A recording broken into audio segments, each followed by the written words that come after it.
A seccional da Ordem dos Advogados do Brasil, Seção São Paulo, por sua Comissão de Direito Digital, tem a honra de recebê-los para o webinar Rodas de Tecnologia, que conta com o apoio das Comissões de Ação Social e Cidadania e de Cultura e Eventos da OAB São Paulo. Este evento compactua com os Objetivos de Desenvolvimento Sustentável da ONU. Agradecemos e saudamos as autoridades que compõem essa mesa virtual, os participantes e todos aqueles que contribuíram com a campanha de Natal da Comissão de Ação Social e Cidadania. Para conduzir a abertura oficial deste evento, anunciamos Dr. Spencer Siddle, presidente da Comissão de Direito Digital da OAB São Paulo. Doutor, a palavra é sua. Bom dia a todas, bom dia a todos, bem-vindos à minha casa. Estou comentando aqui com vocês diretamente da minha casa, então bem-vindos, sejam bem-vindos à minha casa mais uma vez. Eu queria iniciar, claro, agradecendo a presença de todos. Nem sei qual é o número do Rodas de Tecnologia que este aqui representa, talvez o 20º, foram muitos, não sei dizer quantos exatamente, foram diversos, inclusive eu participei, né, como uma das cobaias que agora a doutora Priscila se encontra no local. Quero agradecer a presença dos arguidores, doutora Raquel, doutora Valéria, doutora Bruna, e especialmente ao doutor Guilherme, que em todas as vezes que eu não pude participar do Rodas, foi o nosso anfitrião, foi o representante da Comissão de Direito Digital do Estado de São Paulo, e conduziu desde o início, desde o primeiro evento que participou, de uma forma brilhante. Doutor Guilherme tem toda a minha admiração, meu respeito. Muito obrigado por todo o esforço que fez durante esses anos na composição do Rodas. O Rodas, que é um evento que já é copiado em diversos estados, aqui na nossa capital também, né? Tivemos uma ideia que acabou sendo uma ideia de sucesso, que é modificar um pouquinho a forma como os eventos são feitos, né? Geralmente o evento é feito, para quem participa de evento como palestrante, sabe que os eventos são feitos com perguntas muitas vezes pré-determinadas, com assuntos pré-determinados, com linhas construídas, e a ideia aqui é completamente diferente, né? O Roda de Tecnologia é um evento sobre o convidado, é um evento em que o convidado não sabe o que será perguntado para ele, e nesse nosso momento aqui, e eu saúdo com muito entusiasmo, ao final, mas não menos importante, a nossa convidada de hoje, doutora Priscila Silva Laterça Pinheiro, que será a nossa última perguntadora, dado que, a princípio, a gestão do Dr. Caio termina ao final deste ano e, portanto, junto com ele, em regra, as comissões nomeadas por ele. Eu vou sugerir que esse nosso evento seja um pouquinho diferente. Geralmente a gente pede que cada convidado faça 2 perguntas. Como esse é o nosso último evento, eu gostaria de fazer algumas palavras finais sobre a nossa comissão. Doutora Priscila, eu peço licença para, então, modificar um pouquinho o nosso evento e passar a fazer, ao invés de 2 perguntas, a princípio, 1 pergunta. Claro que, se o tempo permitir, faremos mais de 1 pergunta. Então, sem mais delongas, eu vou apresentar a nossa convidada de hoje, que muito nos honra, e, na sequência, farei eu a primeira pergunta, dado que só volto com a palavra no final. Depois da minha pergunta, entrego a administração das próximas perguntas para o Dr. Guilherme, mas estarei presente aqui, observando a condução do evento. Doutora Priscila é pesquisadora e consultora em Direito e Novas Tecnologias.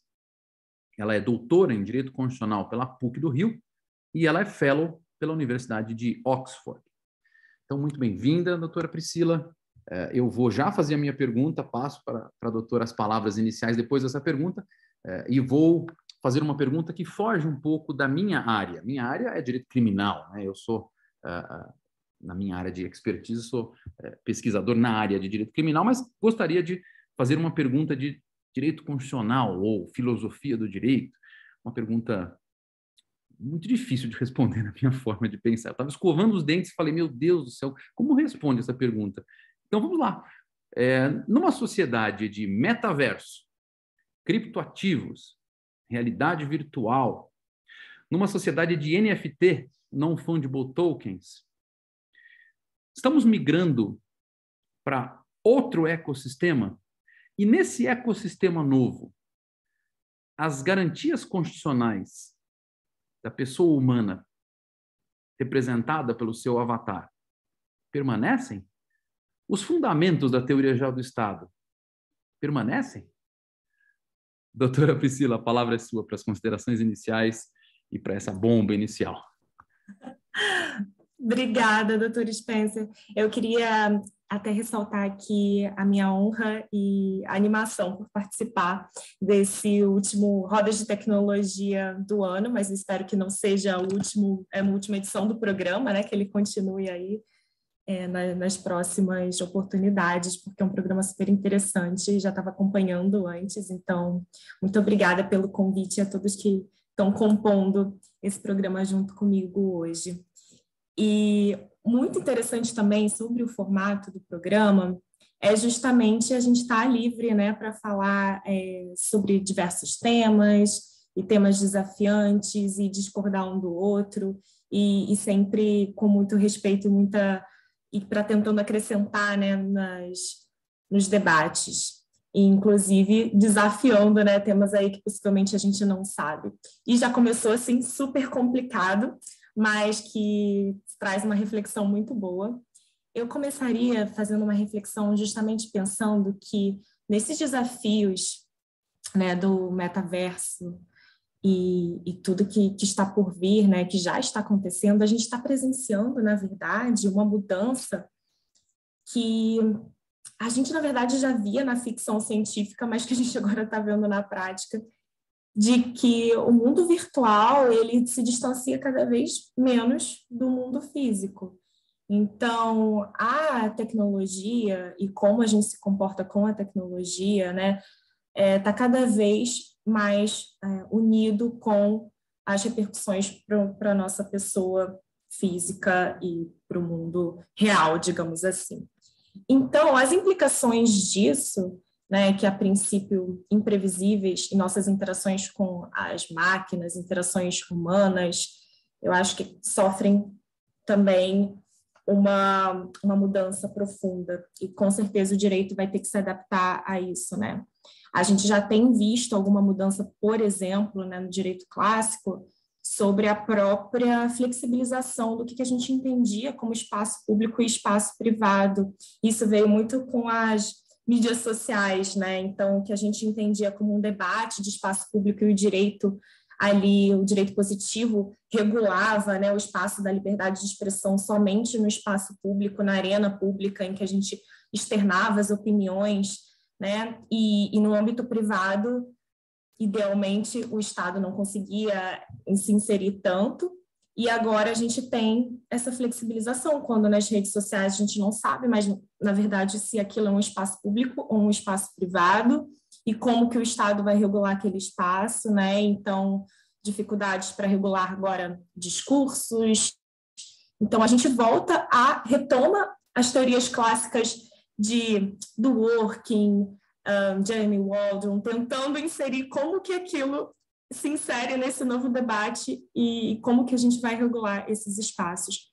E o metaverso não é diferente, né? A gente também está vendo essa mudança na prática e juntamente com inserção de outras tecnologias. Então, inteligência artificial também tem cada vez gerado danos mais físicos e isso cada vez mais presente na nossa vida. Então, eu acredito que o direito, tentando ser mais objetiva, né, o direito ele vai ter que sofrer muitas adaptações. E eu acho que, principalmente para isso, a gente vai ter que aplicar, sim, as questões clássicas dentro do possível no mundo virtual, né? E tanto é que a gente já fala em questões relacionadas a direito ao esquecimento, a implicações psicossociais da tecnologia no nosso comportamento. Então, na minha opinião, eu acredito, sim, que os direitos da personalidade hoje relacionados a uma pessoa física, né, uma pessoa humana, vai que com o tempo, isso vai ser uma construção temporal, mas com o tempo vai acabar se estendendo para o nosso avatar, ou seja, as ofensas cometidas em rede vão implicar em ofensas pessoais também, mesmo que daquela pessoa, né? Claro que a gente ainda está longe de falar de um dano físico no avatar, talvez não gere um dano um dano virtual no avatar, não gere um dano físico a princípio, mas até que limites essa realidade virtual ela vai, na verdade, interferir na nossa vida física. Então, acho que com o tempo isso é um caminho natural. E essa reflexão, na verdade, eu já vinha tendo até com os bonecos sexuais, eles trazem muito essa reflexão, né? Inteligência virtual aplicada a bonecos sexuais. Hoje em dia se fala, inclusive, né, do tratamento ético desses bonecos. A preocupação principal não é a personalidade jurídica daquele robô, mas é a implicação social que traz para o ser humano. Então, um ser humano que, por exemplo, comete uma agressão a um robô, não é com o robô que a gente está preocupado na essência, mas nas implicações naqueles gatilhos que implicam para aquele ser humano que se torna um agressor.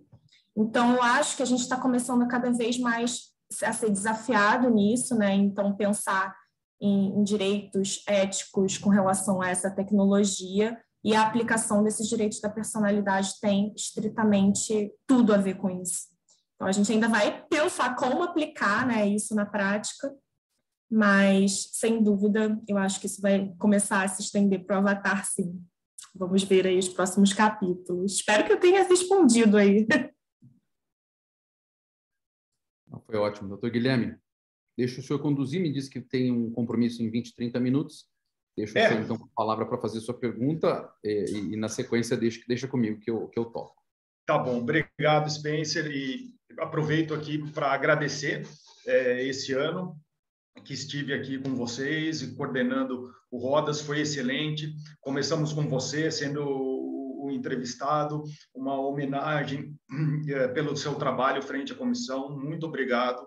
Eu acho que foi de muita valia, pessoalmente, também para mim, mas como para todo mundo que participou da comissão, dos debates, enfim, sempre temas enriquecedores. E aproveito a agradecer a Priscila por aceitar o convite, a Raquel, Valéria, a Bruna, elas sempre participando muito, né, dos debates, as três. E, bom, geralmente eu passo a pergunta para as mulheres antes, por educação, mas já que o Spencer me abriu esse espaço e eu preciso sair, que tive um imprevisto com a minha filha na escola, preciso buscá-la. Vamos lá. A sua tese, Priscila, de doutorado, fala sobre a desinformação, né? E a gente vê muito isso no campo da política, né? Principalmente porque agora com os extremismos, direita ou esquerda, enfim, também tem vários documentários e filmes, né, na Netflix, na TV, para a gente se basear nisso. E é uma área que me preocupa bastante, porque tem muito viés de confirmação, então você vê aquelas pessoas buscando somente aquele tipo de informação e me parece um tipo de uma lavagem cerebral, né? E que vai causar e já causa danos psicológicos, enfim, e de outros tipos para as pessoas, né? Eu queria que você comentasse um pouco sobre isso e sobre a sua tese. E fica aqui minha pergunta, eu vou escutar a resposta e depois eu peço licença para sair. Tá bom? Muito obrigado, gente. Obrigada, doutor Guilherme. O Guilherme que fez aí o primeiro contato comigo, te agradeço muito por fazer essa ponte aqui e a oportunidade de estar aqui hoje também. Muito obrigada pela pergunta, eu adoro falar sobre esse tema, não à toa foi o tema da minha tese de doutorado. E fazer um doutorado nesse momento de pandemia foi realmente assim, muito desafiador, né? Mas deu certo e tudo bem. Em breve eu espero poder publicar esse trabalho, né? A minha pretensão a pesquisa foi muito interessante, foi indicada a publicação, então deve sair um livro no ano que vem. Eu preciso acalmar aqui os ânimos para conseguir revisar com calma e tudo mais. Mas, em linhas gerais, o que eu penso assim na questão da desinformação, né? Bom, para começar, aquele velho clichê, né? Desinformação não é algo novo que começa com a internet. É importante pontuar isso, Mas por que ela ganha novos contornos hoje em dia, né? Por que ela é tão alarmante? Justamente porque ela ganha uma nova roupagem, né? Uma nova extensão, novos danos também. Então, ela ganha também uma necessidade de regulamentação que a gente não via anteriormente, né? E aí, o que acontece também com a questão política, ela é muito mais exacerbada. Então, a gente se encontra num período, e não digo só brasileiro, mas um período assim mundial que a gente enfrenta, de polarização política muito forte, de opiniões muito fortes, o que, por um lado, eu vejo até como positivo no sentido de que as pessoas estão mais interessadas no debate político, então tento ver por esse lado. Por outro, quando a gente fala sobre política, muitas vezes a gente fala sobre emoções. E quando a gente fala sobre emoções, o debate, muitas vezes, ele não é racional, né? E aí que está a maior parte do problema. E aí a gente tem uma confusão em que a gente aplica a tecnologia para impulsionar esses discursos odiosos ou discursos de desinformação. Então, através do deepfake, então, que impulsiona as pessoas cada vez mais a acreditarem, né, naquilo que elas estão vendo e ouvindo. E também agora tem a figura das contas inautênticas automatizadas, então impulsionamento através de robôs. E por isso a desinformação hoje ela ganha proporções que antes a gente não tinha. E para enfrentar esse problema que ele ganha novos contornos com o uso da tecnologia, eu acredito que só é possível enfrentar esse problema também através do auxílio da tecnologia. Então, o direito ele se torna insuficiente. A gente vê, olhando para o Brasil particularmente, a gente vê que, bom, a gente não tem uma regulamentação específica sobre desinformação no Brasil, no sentido de que a desinformação ela não é tipificada nem considerada crime, e nesse sentido eu até acho que nem deve ser, porque quando a gente fala, né, de desinformação, a gente tem a dificuldade primeiro de conceituar o que é desinformação. Então, a gente está falando de informações inverídicas, ou a nossa preocupação seria o quê? A notícia, ou a pessoa, ou aquela informação inverídica que é financiada. Qual é o problema, de fato, da desinformação que a gente quer atacar? Porque a mentira, por si só, em alguns momentos, ela pode, inclusive, ser protegida pela liberdade de expressão, né? Então, por exemplo, a paródia, né? A sátira. Então, em alguns momentos, a gente tem espaço juridicamente tutelado para a gente falar mentiras, né, em ocasiões assim. Isso não é um problema por si só. Mas é claro que passa a ser um problema quando a gente tem o uso da desinformação para tratar de um discurso de ódio, para tratar de ofensas relacionadas à honra, para tentar alterar o debate político, né, resultados políticos, e é isso que a gente vê muito, e também essas informações que são desinformações que são financiadas. Então, a gente está falando agora de um movimento de enriquecimento a partir da desinformação. E aí a gente tem o viés da confirmação, o efeito manada, mas então como combater tudo isso, né? O direito, na verdade, ele se mostra insuficiente. E se a resposta não é pela criminalização, né, da desinformação, que realmente eu acredito que não deva ser, qual seria a resposta? Então, na minha tese, eu busquei basicamente auxílio, né, de um grande escritor aí na área de direito e tecnologia, que é o Lawrence Lasky, que ele fala que para a regulamentação, né, de aspectos do mundo do ciberespaço, a gente, na verdade, precisa olhar para diferentes frentes. Então, a gente olha para as normas sociais, para o direito positivo, para a tecnologia, ou seja, para a regulamentação do código e para a economia. E isso nos alerta para várias coisas, né? A questão da desinformação, ela envolve o direito concorrencial, de fato, então, porque a gente está olhando, né, pessoas enriquecendo criando empresas, grandes empresas enriquecendo com a impulsionamento da desinformação, então isso é um problema, isso sim deveria ser combatido. E aí a gente também tem o problema da tecnologia, relacionado às plataformas, principalmente, né, o modelo das plataformas.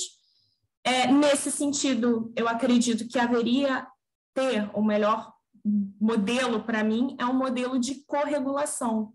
Que modelo seria esse? Em que o Estado ele atua regulando aquele espaço, mas não se apega à tecnologia em si. Porque qual é o problema que a gente tem hoje, né? O problema do PL, das fake news, né, que a gente está tanto falando, tanto discutindo, e ele atira para várias estratégias, na verdade. O problema é que ele se apega, né, em muitas das discussões, a modelos de tecnologia. Então, ele se preocupa com o WhatsApp, se preocupa com uma tecnologia específica. E aí não traz uma resposta muito coerente, muito satisfatória. Então, a gente tem que cobrar uma regulação que ela seja mais de transparência dessas plataformas, modelos em que a plataforma tem que prestar contas, e a plataforma também, de alguma forma, ela tem que contribuir no seu espaço através da autorregulação, e por isso o melhor sistema para mim seria o de corregulação. O Estado, juntamente com o setor privado, e aí pensando na regulamentação da tecnologia, e também pensando, é claro, no sistema social, ou seja, educação, não tem como fugir, né? E também pensando no direito concorrencial na questão financeira. Eu acredito que esse seria o modelo mais ideal. E aí talvez a gente pense aí uma autoridade específica que olhe para esse problema, né, fiscalize e procure empresas. A gente pode pensar até em registros de robôs, coisa que a gente não tem, então a gente nem sabe se a gente está interagindo hoje com um chatbot ou se está interagindo com uma pessoa humana.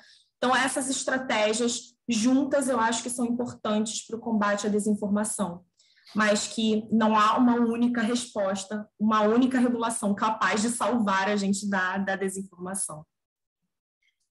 Boa. Doutora Priscila, eu vou passar a palavra para a doutora Valéria, que vai falar também ainda na linha da desinformação prejudicial. Mas não sem antes fazer um comentário. Quando eu fui convidado para participar, redigindo um dos projetos de lei sobre desinformação prejudicial, do senador Eduardo Gomes. E nessas mesas em que nós participamos, um deputado federal fez um comentário que eu queria colocar para vocês, que para mim foi tão interessante. Ele disse assim, fake news, ele chamou, né, impropriamente de fake news, ele falou, fake news, vocês não sabem o tamanho do problema que fake news geraram para a política, porque agora qualquer esquema de corrupção é fake news, mesmo se for verdadeiro. Essa é a resposta padrão. Doutora Valéria, a palavra é sua. Primeiramente, eu queria agradecer aqui ao nosso presidente aqui pela oportunidade que nos deu nessa gestão. Eu acho que foi a gestão que eu mais tive oportunidade aqui de estar expondo o meu trabalho, colaborando. Eu agradeço muito essa oportunidade.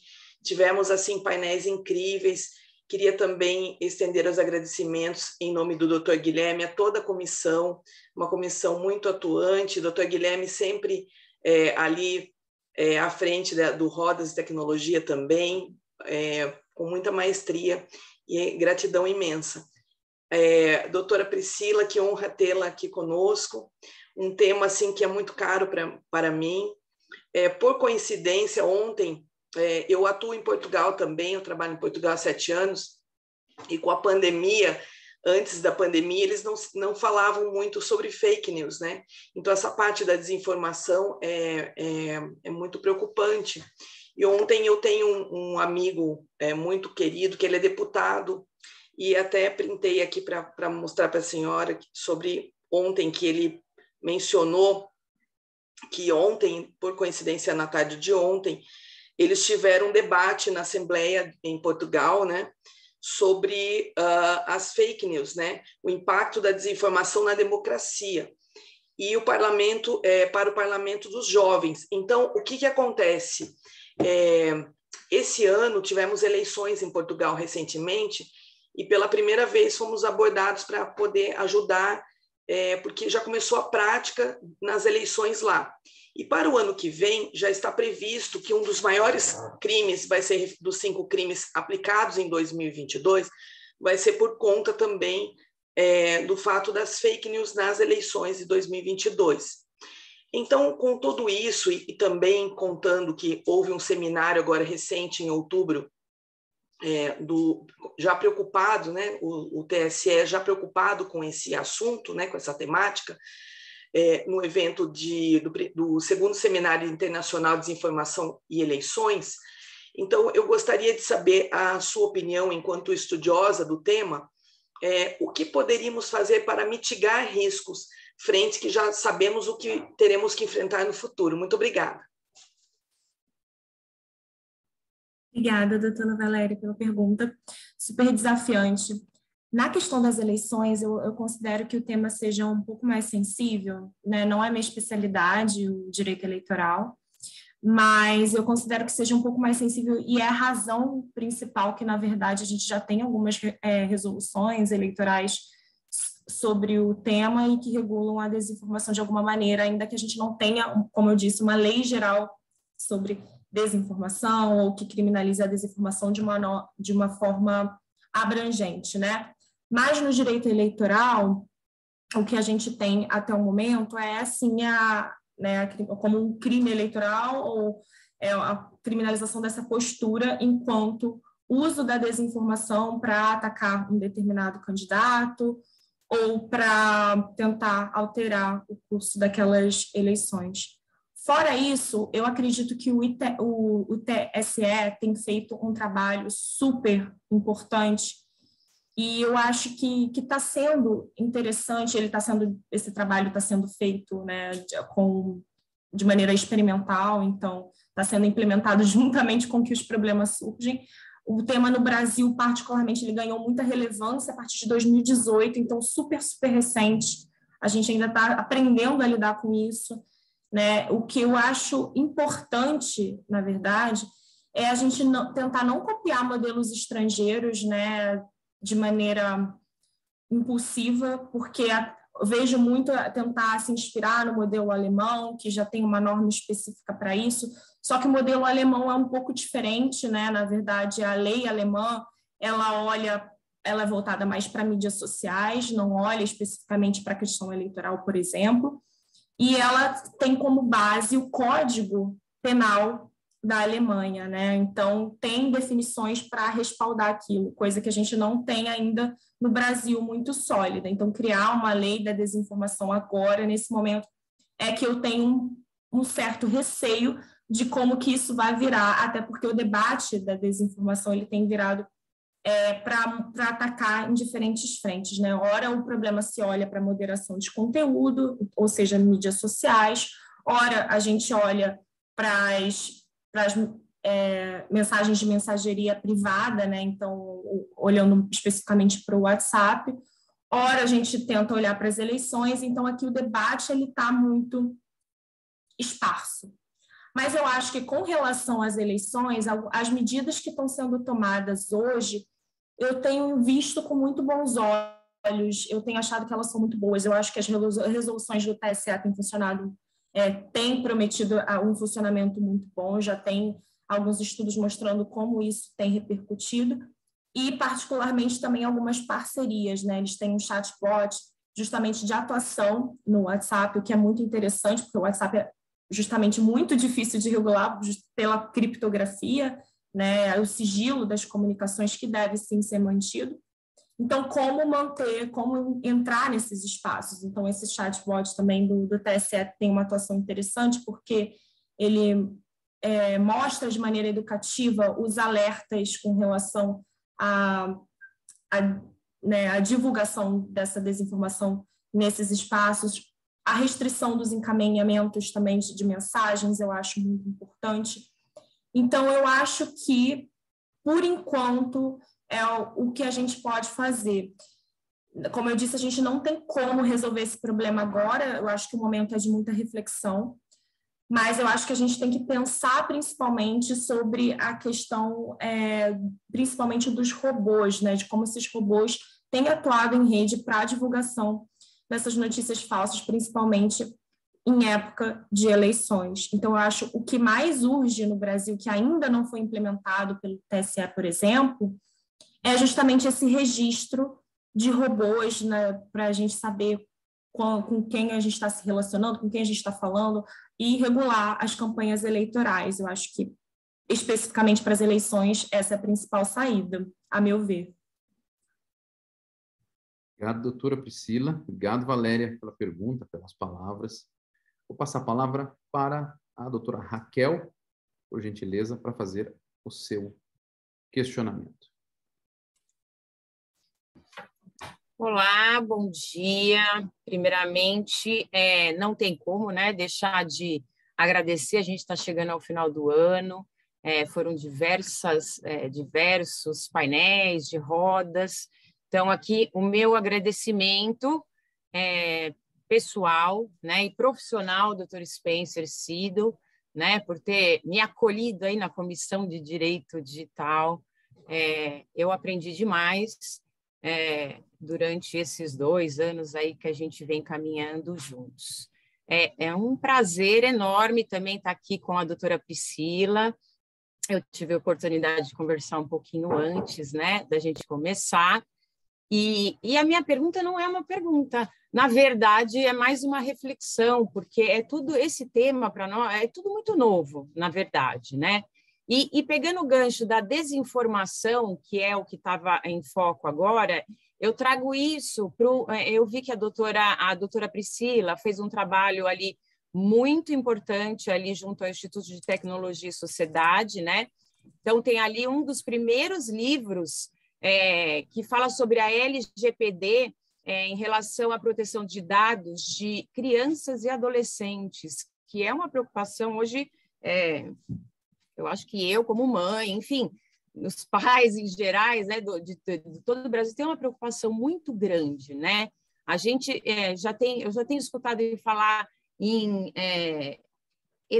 linguagem computacional, enfim, educação digital, e algo que deveria vir, né, ali mesmo da infância. Então, eu gostaria que a doutora Priscila falasse um pouquinho disso, que é um tema. É um livro, inclusive, que ela coordenou, de repente seria até aqui uma oportunidade de divulgar esse trabalho, que eu acho de extrema importância. Doutora Priscila. Obrigada, doutora Raquel, pelas reflexões e totalmente, acho que é um tema super importante.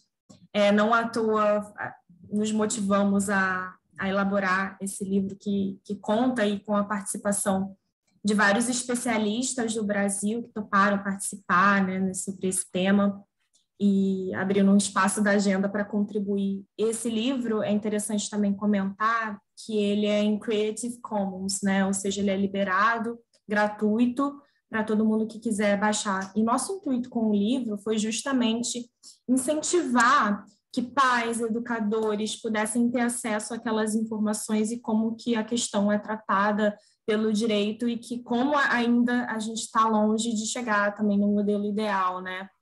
O livro se chama, já estava esquecendo de dizer o título, mas o livro se chama Privacidade e Proteção de Dados de Crianças e Adolescentes. Está disponível no site do ITS para download e também está disponível no e-book na Amazon para download gratuito. Então, fazendo uma reflexão sobre esse tema eu acho que é o tema da vez. Infelizmente, não é um tema que está sendo abordado agora pela Autoridade Nacional de Proteção de Dados, não está na agenda regulatória nesse ano que se passou e no próximo ano, né, na agenda regulatória da autoridade que foi publicada, essa agenda em janeiro de 2021, não era um tema previsto. O que eu entendo, porque são muitos temas ali de proteção de dados que precisam ser revisados, então começa um trabalho também muito árduo, mas olhar para crianças e adolescentes no sistema, né, no mundo digital hoje é urgente, a meu ver, pelas questões que gostaria de comentar, né, que a gente até comentou antes da gente entrar ao vivo. As crianças hoje elas já começam a vida conectadas, né? Então, a gente tem crianças e aí com 2 anos de idade, já com o dedinho no celular e sabe abrir o YouTube. E, infelizmente, os pais, né, não têm como controlar tudo que se passa no ambiente virtual. Porque a informação é muito rápida, acontece muito rápido.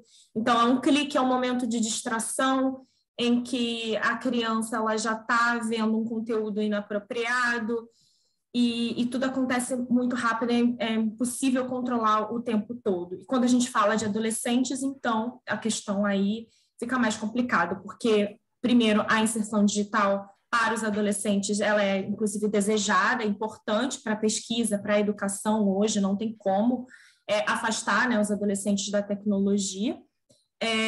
E, por outro lado, também controlar eles nesse sentido. E, recentemente, eu até participei, vi uma notícia e participei de um debate sobre essa notícia, uma notícia super interessante falando de aplicativos de rastreamento que os pais instalavam nos celulares e nos computadores de seus filhos, crianças e adolescentes, para monitorar o conteúdo e também localizar essas crianças, ver onde elas estavam, que tinha localização em tempo real, né, através do celular, e também monitorar as navegações e com quem ela conversa, poderia inclusive ativar o áudio.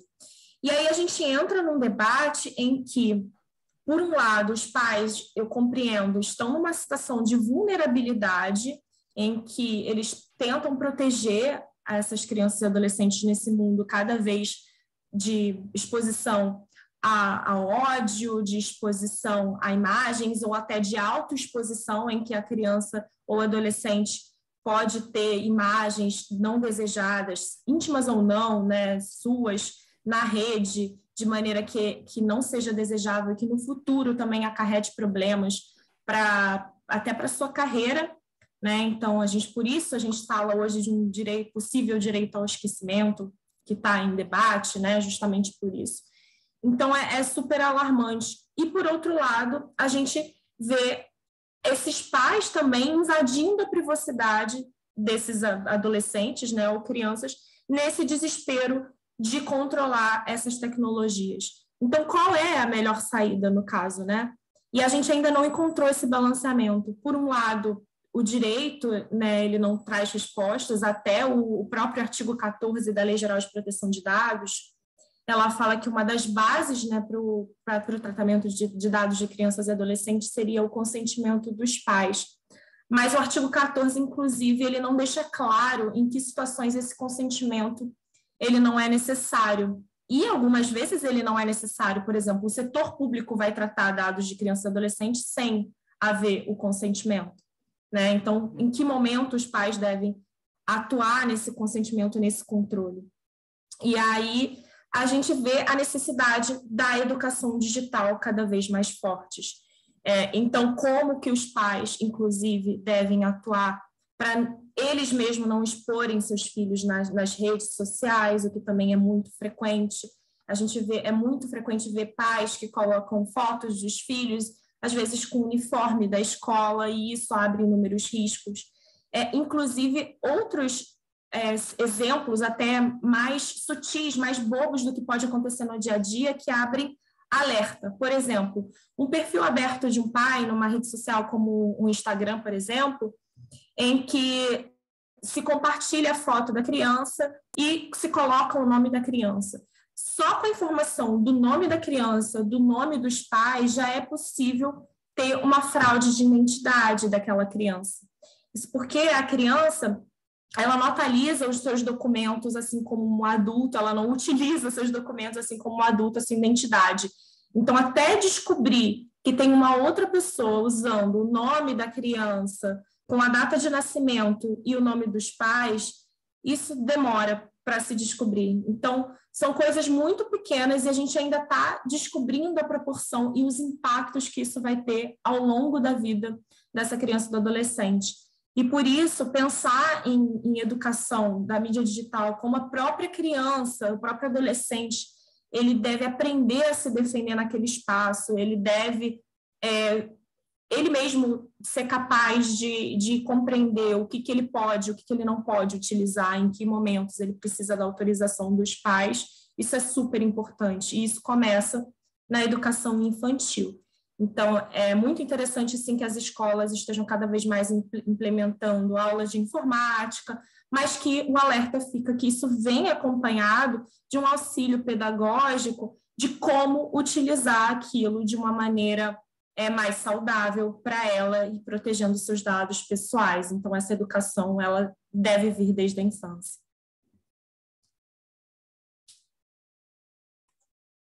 Perfeito. Obrigado, doutora. Desculpe, doutora Priscila. Meu botãozinho fugiu aqui de mim. Eu vou passar a palavra para a pergunta final para a doutora Bruna, por gentileza, para fazer a última arguição da nossa manhã. Bom dia a todos. Bom dia, doutora Priscila. Também vou roubar aqui 30 segundos iniciais da minha pergunta para fazer um agradecimento, Spencer, pela oportunidade de participar dessa comissão de Direito Digital. Não posso falar que participo desde o comecinho, acabei entrando um pouco mais tardiamente, mas desde então fiz meus esforços para contribuir bastante de forma ativa nos eventos e fico bastante feliz de poder participar do nosso congresso que fizemos sobre bancos digitais e desse nosso Rodas, que é realmente um modelo diferente, super bacana. Estou pensando, inclusive, em usar esse novo modelo no escritório, não com esse nome, mas a ideia do modelo de uma roda viva de discussão, acho super interessante. Isso dito, como última perguntadora, o meu trabalho seria muito difícil, porque os temas que eu tinha reservado para perguntar para a doutora Priscila já foram, de alguma forma, trazidos aqui, doutora. Eu tinha pensado em falar algo sobre inteligência artificial, o doutor Spencer perguntou sobre desinformação, o doutor Guilherme e Valéria trouxeram o assunto, e também sobre a questão de proteção de dados de crianças e adolescentes, e a doutora Raquel também trouxe. Mas o trabalho ficou um pouquinho mais fácil, porque a tua variedade acadêmica e a sua variedade profissional permitem aqui na nossa pesquisa localizar outros temas que já enfrentou e já se deparou. E aí, nesse sentido, a minha pergunta vai ser sobre discurso de ódio. Eu vi um texto seu, se não me engano, pelo site Projeto Colabora, se não me engano era esse o texto, falando sobre crime de ódio na internet, falando sobre os esforços das plataformas, né, no combate dessa disseminação desse tipo de conteúdo. De fato, os relatórios de transparência das grandes redes sociais demonstram que elas adotam diversas medidas contrárias para evitar a disseminação de conteúdos de ódio nas suas plataformas de redes sociais, mas a gente sabe que esse é um assunto que persiste, que continua e que é muito difícil a gente impedir de forma 100% que isso ocorra. Nesse sentido, a minha pergunta, doutora, é o que mais a gente pode fazer? O que mais se pode fazer para evitar a disseminação desse conteúdo? É a educação digital, que a gente falou no tema seguinte? Tem mais alguma coisa que a sociedade, as plataformas, o governo pode passar a implementar para evitar essa disseminação? Essa é a minha pergunta. Maravilha, doutora Bruna, muito obrigada. E pergunta também super desafiante. Eu acho que a questão do discurso de ódio é super alarmante na sociedade, ela se perpetua por muitos anos. É um problema que a gente ainda não tem solução, né? E até eu acho que mais sensível do que o problema da desinformação, que o discurso de ódio, ele sim, mesmo antes da interferência da tecnologia, causou crimes de uma proporção muito fortes, né? Então a gente já sabe hoje que é o que o discurso de ódio, ele inflama assim a violência e crimes de violência, então violência física. Então o discurso de ódio ele não se limita apenas a um discurso. E aí que está o principal perigo do discurso de ódio, né?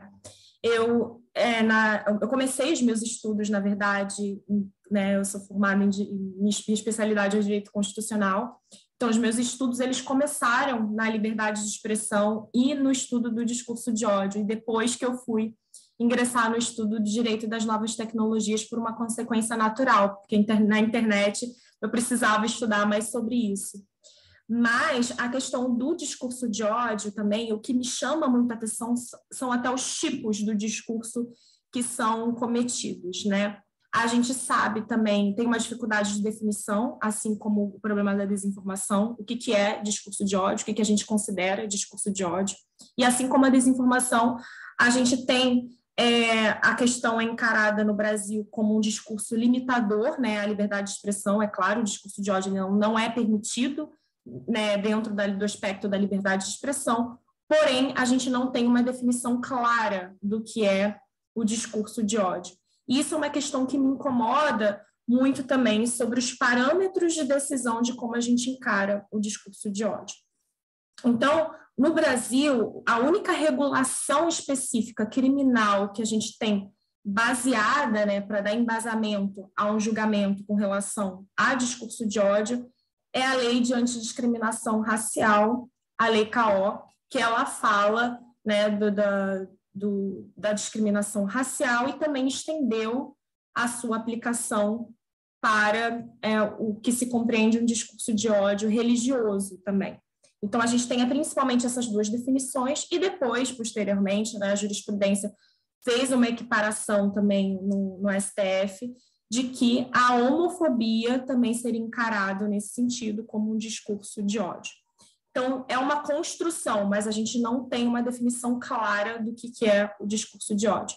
E isso, a gente tem uma implicação prática muito grande. Os tribunais, eles não sabem aplicar de maneira muito precisa, né, o que seria, e até falando do própria questão religiosa, por exemplo, há inclusive muitas dúvidas sobre o que seria um discurso de ódio contra uma religião ou não e quais religiões estariam abarcadas. Explico. Se tinha a ideia também que um discurso de ódio ele só acontece contra uma minoria. E quando a gente está falando de Brasil, né, a gente já tem furos nesse raciocínio. Porque se a gente está falando de um discurso que é com base racial, por exemplo, não necessariamente a gente está falando de uma minoria. A gente, claro, pode estar falando de uma minoria representativa, né? Mas a gente não está falando em minoria quantitativa. Então, a base, a meu ver, ela não deve ser na questão das minorias. E aí a mesma coisa para a questão religiosa. Muita gente achava que católicos não podem ser vítimas de discurso de ódio justamente porque não são minoria na nossa sociedade. E aí a gente tem um único julgado ali no STF com relação a isso, que é sobre um discurso antissemita. E, na verdade, ele foi encarado como racismo na época. Então, a questão, tanto no judiciário, ela não é pacífica, e isso dificulta o nosso combate. Me incomoda muito também o discurso brasileiro de que a gente tem que superar, né, falar sobre racismo, por exemplo, não vamos falar sobre racismo, então por isso ele vai deixar de existir, não é isso. Então a educação ela passa principalmente falando sobre esses temas, então a gente tem que esclarecer se a legislação ela não é capaz de definir o que é as balizas, né, do que é um discurso de ódio, eu acho que, pelo menos em termos sociais, isso tem que ficar muito claro. Então, quais são os parâmetros que a gente vai adotar, né? Então, a gente discriminar, para mim, o discurso de ódio, o que é? Discriminar um grupo social, independente de ser minoria ou não, descaracterizando a sua dignidade humana simplesmente por ele pertencer àquele grupo social X. Então, para mim, essa definição é uma definição muito mais ampla, e aí, com essa definição, a gente começa a entender o problema que a gente está tratando. E sim, a resposta ela continua sendo, né, a primeira de todas, que é a educação, e a partir da educação social que a gente consegue desenvolver parâmetros jurídicos também, respostas que auxiliem o juiz no momento da decisão e uma decisão com mais segurança jurídica também. Então, tem que ser educação, não tem jeito. Muito bem, eu brinco que nós estamos em novos parâmetros, né? Você, cada dia tem situações em que você deve levar em consideração a importância de uma nova educação. Você, por exemplo, nós vamos enfrentar uma geração que não vai se importar tanto assim com privacidade, uma geração que não vai se importar tanto assim com vazamento de fotos de intimidade. Então, existem novas educações que nós vamos enfrentar em um futuro não muito distante. Doutora Priscila, muito obrigado. Eu tenho uma proximidade bastante grande com suas linhas de pesquisa, eu tenho uma proximidade muito grande com o Ronaldo, que é um dos fundadores da ITS, né? muito querido, muito amigo. Tentamos, inclusive, trazê-lo para participar de Rodas, mas o Ronaldo está muito global, é muito difícil falar com ele. Ele é muito querido, é um amigo muito, muito próximo. Na verdade, o Ronaldo foi o responsável por me trazer para o direito digital. O Ronaldo, quando foi fazer o seu mestrado em Harvard com o professor Lawrence Lessig, quando ele voltou, ele deu um curso na Sociedade Brasileira de Direito Público, primeiro curso dado sobre direito digital, de uma forma muito ampla, e ali ele falou para mim, e qual que é a sua área? Eu falei, eu gosto do direito criminal. Ele falou, por que você não segue para o criminal? Então, o Ronaldo, que tem todos os adjetivos elogiosos possíveis, um deles é esse. Ele falou, vamos lá, cada um segue para um lado, mas se a gente complementa, cada um seguiu para o seu lado, a gente se cruza em algumas academias, mas é uma pessoa muito querida. Acho que, infelizmente, nós não temos muito tempo, nosso formato, apesar de ser muito interessante, ele é muito curto, porque a ideia é que seja 1 hora mesmo. Doutora Priscila, vamos continuar, vamos desenvolver juntos. Eu vi que a doutora falou sobre Stalkerware, que é o tipo de aplicativo, né, que instala nos celulares de filho, esposa, marido, para acompanhar. Acho que é uma das pesquisas mais interessantes que existem. A gente colocou no nosso curso recentemente um capítulo inteiro só sobre Stalker, que acho tão fantástico. E agradeço muito a sua presença, a sua participação e as suas pesquisas. Afinal de contas, o único jeito da gente criar essa educação e desenvolver essa área é juntos, né? Eu queria aproveitar, então, esse momento final da nosso Rodas, para agradecer a todos os membros da nossa comissão. Eu vou citar alguns especificamente, que são os nossos membros mais ativos, que merecem um destaque especial pela participação que tem, pelo desenvolvimento, pelo controle que tiveram de todos os eventos, desenvolvendo, trazendo convidados, propondo temas, todas as pessoas aqui presentes, doutora Bruna, doutora Raquel, doutora Valéria, o doutor Guilherme, todos têm um papel muito fundamental, muito importante dentro dessa nossa comissão, dessa nossa gestão. Eu repito sempre, eu fui muito surpreso, fiquei muito surpreso quando recebi o convite para presidir a Comissão de Direito Digital. Eu não sou um político, nunca fui um político. Eu brinco que o meu futuro é ser um professor ranzinza, daqueles que só fala mal de tudo o tempo inteiro e critica todas as publicações que estão em desacordo com a melhor doutrina. Então, fiquei muito surpreso quando o Dr. Caio e o Dr. Ricardo me chamaram para apresentar a ideia de que esta gestão tinha como objetivo não construir favores em torno de comissões, mas sim construir conhecimento em torno de comissões. Então, um dos pontos, quando eu cheguei para o convite feito para assumir esta presidência, foi: olha, eu aceito participar da presidência com uma condição. Eu quero que as outras 7 comissões idênticas sobre o mesmo tema que existiam anteriormente sejam concentradas em uma comissão só. Né? Porque não acho que a OAB seja uma entidade que tenha que ficar trocando favores e construindo comissões de acordo com trocas políticas. Por isso, fiquei muito surpreso, positivamente surpreso, na busca por uma comissão de direito focada em conhecedores dessa área. E foi isso que a gente buscou. Todas as pessoas citadas aqui e outras que eu vou citar aqui na sequência são pessoas que têm conhecimento, ou conhecimento potencial, ou interesse, ou faz força para aprender o direito informático. Eu não chamo de direito digital, né? Tenho lá as minhas críticas sobre esse tema, mas são pessoas interessadas verdadeiramente. Claro que a comissão teve um monte de gente que participa, como todas as comissões têm, para colocar ali no currículo: eu participo, sou da comissão X. Não é esse o objetivo da comissão. O objetivo de uma comissão é construir conhecimento para dentro de uma classe, para dentro de uma categoria, para dentro de uma instituição. E foi isso que muitos fizeram aqui dentro, né? Se esforçaram para, gratuitamente, porque todos têm suas bancas, todos têm seus boletos, todos têm suas contas, todos têm tempo, e tempo é um dos elementos importantes da economia, né? O que é o dinheiro, se não algo que tem valor no tempo?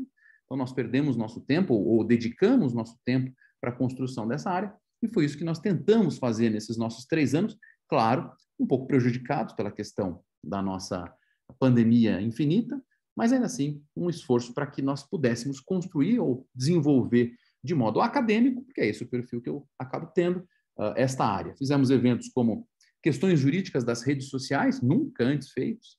Fizemos o evento dos bancos digitais, questões jurídicas dos bancos digitais, nunca antes feitos, que, aliás, precisamos fazer mais um, porque tantas outras questões surgiram. Ao longo do direito digital ou da Comissão de Direito Digital, se tornou necessária a construção de uma nova comissão, aí sim justificada, uma comissão de proteção de dados e privacidade, que foi assumida por uma pessoa conhecedora de proteção de dados e privacidade, que inclusive é conselheira da Agência Nacional de Proteção de Dados, que é a professora Patrícia Peck, e este foi o nosso fundamento, a construção de uma gestão com pessoas que participam dessa gestão e que necessariamente são pessoas interessadas. Não nos limitamos ao Estado de São Paulo. Estou vendo, professor, por exemplo, a doutora Lorena aqui, que é do Rio de Janeiro. Estou vendo aqui presente, eu vi aqui o professor, bom, peraí que eu me perdi agora, o Vitor, que é de Mococa, interior de São Paulo. Nós temos o professor Orlando Sbrana também, que nos ajudou muito.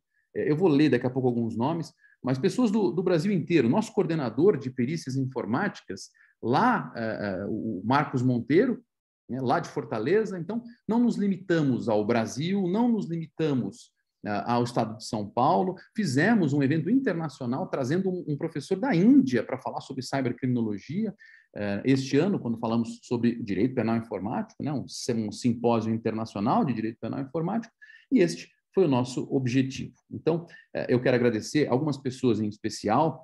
Eu quero agradecer o Dr. Caio Long, a doutora Kátia Chimizo, Marcelo Lau, o Dr. Marcos Capello, Marcos Monteiro, o Dr. Orlando, que está aqui presente, o Ricardo Capozzi, que, salvo engano, está quase acabando o curso de Direito, participou comigo num evento semana passada, o Tadeu, o Dr. Tadeu, a doutora Valéria Reane, o Wagner Gene, muito importante, o Adriano Valim, André Lorinci, não sei se é assim que fala exatamente, a doutora Ângela, novamente a doutora Bruna, novamente a doutora Chiara, quero agradecer novamente o doutor Guilherme, a doutora Helena, a doutora Jéssica, que ajudou muito num dado momento específico, a doutora Lorena, que eu já citei, o doutor Luca, que está aí adiante da Faculdade de Direito da ESPM, o Marcos Tupinambá, o Munhoz, do Verifact, muito importante, o doutor Martim, também muito importante, o doutor Pedro Chagas, novamente, a doutora Raquel, o Ricardo Dalmaso, participou aqui com a gente, foi um dos nossos convidados, muito importante, o doutor Ricardo Dalmaso, doutor Rodrigo Rebouças, também importante, a Simone Cabredo, que participou em muitos eventos, novamente a doutora Valéria, novamente o Vitor, o doutor Vitor Magnani, também importante, e aos demais que eu não citei, fica o meu agradecimento. Este, como ato final da nossa gestão, acaba encerrando esta gestão. Claro que uma nova gestão acaba, em tese, mantendo as mesmas pessoas que gostam do direito digital num círculo próximo. Claro que cada um de vocês terá, caso nós tenhamos mudanças na comissão, que solicitar novamente participação, mas contem sempre comigo, estou sempre à disposição de vocês. Agradeço novamente a participação da doutora Priscila, vamos construir mais juntos, vai ser um grande prazer. E é isso, boas festas a todos, um feliz Natal, um feliz Ano Novo, e que todos tenham um 2022 maravilhoso. É isso, bom dia a todos, nos vemos na próxima. Obrigada.